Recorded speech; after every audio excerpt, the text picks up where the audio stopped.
മോഹൻലാലിനെ കാണാൻ വേണ്ടിയിട്ട് വന്നപ്പോൾ സെറ്റിൽ ലാലെ ഇങ്ങോട്ട് വാ, ലാലെ അതെടുക്ക്, ലാലെ ഇതെടുക്ക് എന്ന് പറഞ്ഞ് ഇങ്ങനെ വിളി, ലാൽ ലാൽ എന്നുള്ള വിളി ഇങ്ങനെ കേൾക്കുന്നുണ്ട്.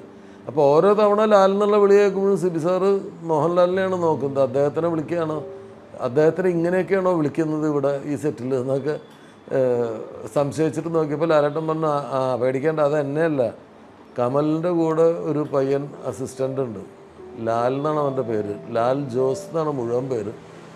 സിബി ആ പേര് എഴുതി വെച്ചോളൂ, അവൻ മലയാള സിനിമയിൽ ഒരു അറിയപ്പെടുന്ന സംവിധായകനാവുന്നുള്ള കാര്യത്തിൽ യാതൊരു സംശയവുമില്ല, നല്ല ഫ്യൂച്ചറുള്ള പയ്യനാണ് എന്ന് അന്ന് മോഹൻലാൽ സിബി സാറിനോട് പറഞ്ഞു അത്ര. അപ്പോൾ അത് എനിക്ക് ഭയങ്കര ഒരു പുതിയ ഒരു വാർത്തയാണ്. കാരണം ആ കാലത്ത് അദ്ദേഹം എല്ലാവരോടും ഇടപെടുന്ന പോലെ നമ്മളോട് ഇടപെട്ടിട്ടുണ്ടെന്നല്ലാതെ നമ്മളെ അങ്ങനെ ക്ലോസ് ആയിട്ട് വാച്ച് ചെയ്തിട്ടുണ്ട്, നമ്മളെ ഒബ്സർവ് ചെയ്തിട്ടുണ്ട് എന്നുള്ളതൊക്കെ എനിക്ക് പുതിയൊരു അറിവായിരുന്നു. അതൊരു വളരെ എക്സൈറ്റ് ചെയ്യിക്കുന്ന, സന്തോഷം തരുന്ന ഒരറിവായിരുന്നു.